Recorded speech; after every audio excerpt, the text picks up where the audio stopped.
turning something like this into something like this, or something like this into something like this. Only a very clever potter, I'm sure. The first piece is a cauliflower tureen, which was made at the Worcester porcelain factory about 260 years ago.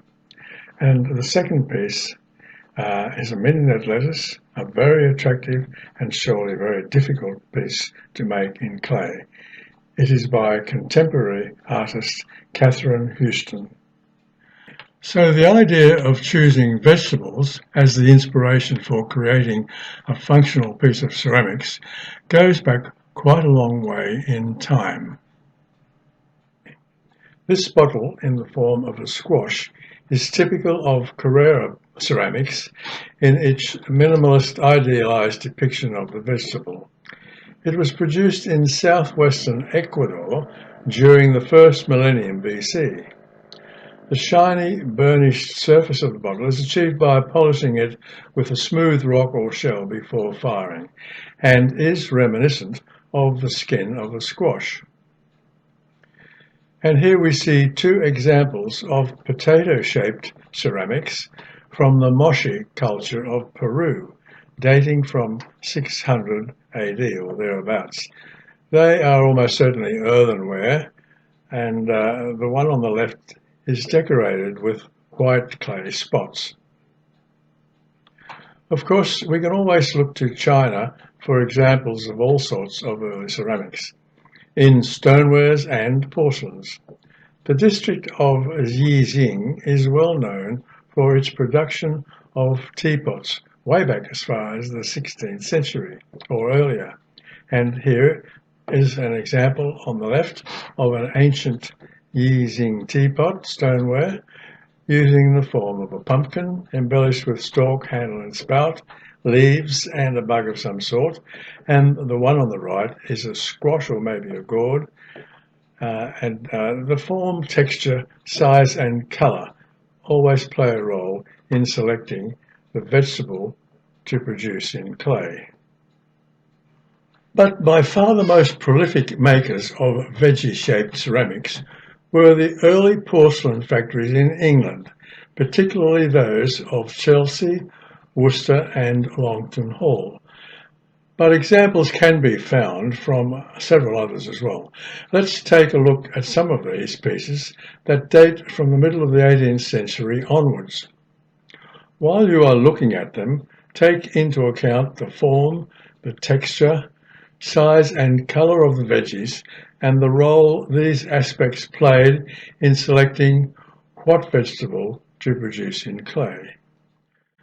First, we see two sauce boats, the Chelsea one of the cabbage leaf style and the Worcester one called coslettus shape, both about 1760.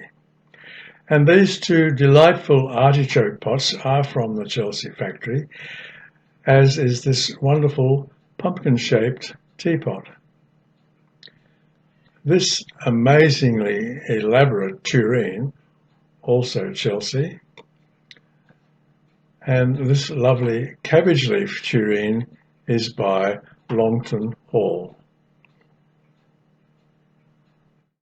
Skipping over to the German Meissen factory in Europe, we find these two red cabbage vegetable pots from about the same period, mid-18th century, as the English ones. And from the same factory, a cabbage leaf bowl, and it's very similar to this one from Chelsea. I wonder who copied who in this case. I suppose by far the most obvious vegetable shapes from which to make functional pots are perhaps pumpkins. Here are some examples, and some by yours truly. Here is a delightful pair of 18th century Dutch Delft pumpkin tureens. And this is a more modern version of a pumpkin tureen. And I made these for an exhibition I called In a Country Garden back in 1996. And also this bowl of pumpkins. and this teapot. They were all cast from moulds made from real pumpkins. Cauliflowers would not be that hard to reproduce because they can be successfully cast from a real cauliflower and then turned out from the resulting moulds. Take a look. This plaster mould would have been made from a real cauliflower and used to reproduce the vegetable in clay form. But this coffee pot and teapot are 19th century Staffordshire pieces. The original shapes would have been handmade and then cast in plaster so that they could be reproduced in number. The jug on the left is an early Wealden piece, and the tureen on the right is a modern example of a cauliflower tureen. Cabbages and lettuce, however, may require a bit more hand moulding and modelling, and they would be much more fragile to handle as well. And these pieces are inspired by those veggies. These are modern pieces, lettuce jugs, and one single and one jug on a plate.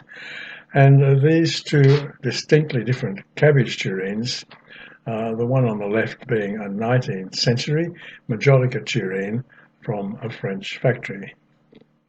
Now, it's extraordinary how many ceramic pieces have been made resembling artichokes and asparagus.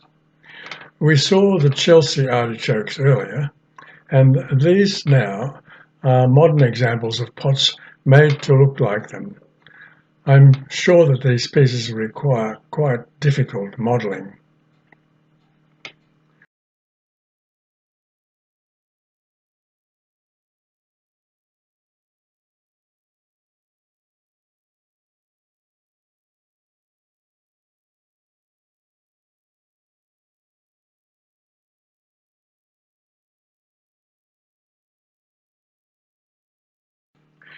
And I think that what would have been even more difficult to reproduce in clay are asparagus-inspired pottery works like these. Some are functional and some are purely decorative.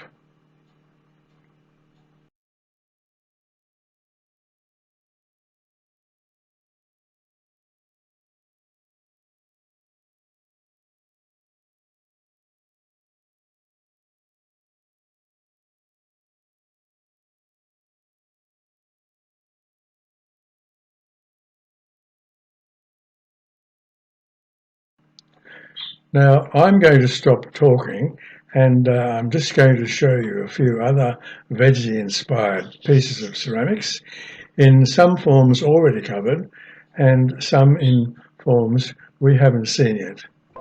Thank you so much for watching this video.